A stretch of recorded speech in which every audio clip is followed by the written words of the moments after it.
ನಮಸ್ಕಾರ ಸ್ನೇಹಿತರೆ, ಪಂಚಮುಖಿ ಪ್ರಾಪರ್ಟೀಸ್ಗೆ ಸುಸ್ವಾಗತ. ಸ್ನೇಹಿತರೆ, ಇದೊಂದು 34 ಕುಂಟೆ ಲ್ಯಾಂಡು ಸ್ನೇಹಿತರೆ. ಈ ಕೆನಾಲ್ ಇದೆಯಲ್ಲ, ಈ ಕೆನಾಲ್ಗೆ ಅಟ್ಯಾಚ್ ಆದಂಗೆ ಸಿಮೆಂಟ್ ರೋಡ್ ಇದೆ. ಜಸ್ಟ್ ಹೈವೇ, ಅಲ್ಲಿ ಕಾರ್ ಹೋಯ್ತಿಲ್ಲ ಸ್ನೇಹಿತರೆ, 100 ಮೀಟ್ರಲ್ಲೇ ಹೈವೇ ಇರೋದು.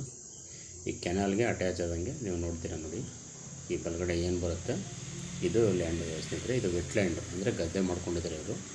ಆ್ಯಕ್ಚುಲಿ ನೀವೇನಾದ್ರು ತೋಟ ಮಾಡ್ತೀನಿ ಅಂದರೆ ಸ್ನೇಹಿತರೆ, ಒಂದು 2-3 ಅಡಿ ಮಣ್ಣೆಲ್ಲ ಹೊಡೆದು ತೋಟ ಮಾಡಬೇಕಾಗುತ್ತೆ.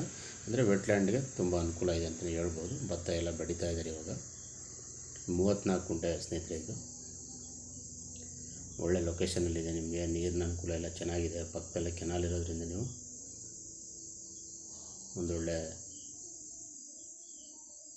ಭೂಮಿನ ನೀವು ತಗೊಳ್ಬೋದು ಸ್ನೇಹಿತರೆ, ಏನು ತೊಂದರೆ ಇಲ್ಲ.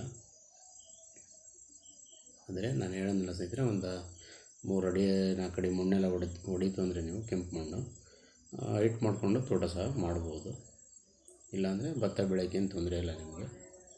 ನೀರಿನ ಅನುಕೂಲ ಎಲ್ಲ ತುಂಬ ಚೆನ್ನಾಗಿದೆ. ರೆಡ್ ಸಾಯಿಲ್ ಸ್ನೇಹಿತರೆ. ಇದು ಜನರಲ್ ಪ್ರಾಪರ್ಟಿ. ನಿಮಗೆ ಡಾಕ್ಯುಮೆಂಟ್ ಎಲ್ಲ ಕ್ಲಿಯರ್ ಇದೆ. ಬೆಂಗಳೂರಿಂದ ಆಲ್ಮೋಸ್ಟ್ 130 ಕಿಲೋಮೀಟ್ರ್ ಆಗುತ್ತೆ. ಮೈಸೂರಿಂದ ತಗೊಂಡ್ರೆ ಒಂದು 42 ಕಿಲೋಮೀಟ್ರ್ ಆಗುತ್ತೆ. ಮಳವಳ್ಳಿಯಿಂದ ನಿಮಗೆ ಒಂದು 30 ಕಿಲೋಮೀಟ್ರ್ ಆಗುತ್ತೆ ಸ್ನೇಹಿತರೆ. ಹೈವೇಗೂ ನಿಯರ್ ಬೈ ಇರೋದ್ರಿಂದ ನಿಮಗೆ ಹೋಗಿ ಬರೋಕ್ಕೆ ತುಂಬ ಅನುಕೂಲ ಇದೆ ಅಂತಲೇ ಹೇಳ್ಬೋದು. ರೇಟ್ ಬಂದು ಸ್ನೇಹಿತರೆ ಪರ್ ಗುಂಟ 85,000 ಹೇಳ್ತಾ ಇದ್ದಾರೆ. ಸ್ಲೈಟ್ಲಿ ನೆಗೋಷಿಯಬಲ್ ಆಗುತ್ತೆ. ನೇರವಾಗಿ ನಿಮಗೆ ಓನರ್ ಹತ್ರ ಮಾತಾಡಿಸ್ತೀವಿ ಸ್ನೇಹಿತರೆ. ದಯವಿಟ್ಟು ಸ್ನೇಹಿತರೆ ಪಂಚಮುಖಿ ಪ್ರಾಪರ್ಟೀಸ್ನ ಸಬ್ಸ್ಕ್ರೈಬ್ ಮಾಡ್ಕೊಳ್ಳಿ, ಶೇರ್ ಮಾಡಿ, ಸಪೋರ್ಟ್ ಮಾಡಿ ಪ್ಲೀಸ್. ಏನೇ ಡೌಟ್ ಇದ್ರೂ ಕಾಲ್ ಮಾಡಿ ಸ್ನೇಹಿತರೆ.